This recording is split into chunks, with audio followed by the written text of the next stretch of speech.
Evening நேரத்தில் வச்சு சாப்பிட்ற மாதிரி ஒரு சூப்பரான ஸ்நாக்ஸ் தான் செய்ய போகிறேன். வெளியில் கிறிஸ்பியாகவும் உள்ள நல்லா சாஃப்டாகவும் இருக்கும். இதை செய்கிறதுக்கு 1 கப் அளவுக்கு ஜவ்வரிசி எடுத்துகிட்டு 2-3 தடவை நல்லா கழுவிட்டு மூழ்கிற அளவுக்கு தண்ணி ஊற்றி 2 மணி நேரம் ஊற விட்டுடலாம். ஊறின ஜவ்வரிசியை வடிகட்டி எடுத்துக்கணும்.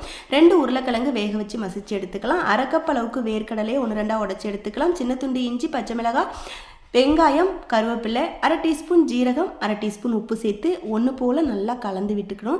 இப்போ கையில் கொஞ்சமாக எண்ணெயை தடவிட்டு சின்ன சின்ன உருண்டையாக உருட்டி எடுத்துக்கலாம். இதை வடை போலவும் தட்டி எடுத்துக்கலாம். நான் பணியாரக்கல்லில் எண்ணெய் சேர்த்து சூடானதும் ஒரு உருண்டையை சேர்த்துட்டு நல்லா பெரட்டி விட்டு செவக்க வேக வச்சு எடுத்துக்க போகிறேன். இதை நம்ம கடாயில் எண்ணெய் சேர்த்தும் பொரித்து எடுத்துக்கலாம். நல்லா செவக்க வெந்து வந்ததும் நம்ம எடுத்துக்க வேண்டியதான். ரொம்பவே அருமையான ஸ்நாக்ஸ் ரெடி ஆகிடுச்சு. ஜவ்வரிசியில் சாப்பிட்றதுக்கு ரொம்பவே சூப்பராக இருக்கும். ஒரு தடவை ட்ரை பண்ணி பாருங்கள். ட்ரை பண்ணி பார்த்துட்டு வீடியோ பிடிச்சிருந்தா லைக் பண்ணுங்கள். நன்றி, வணக்கம்.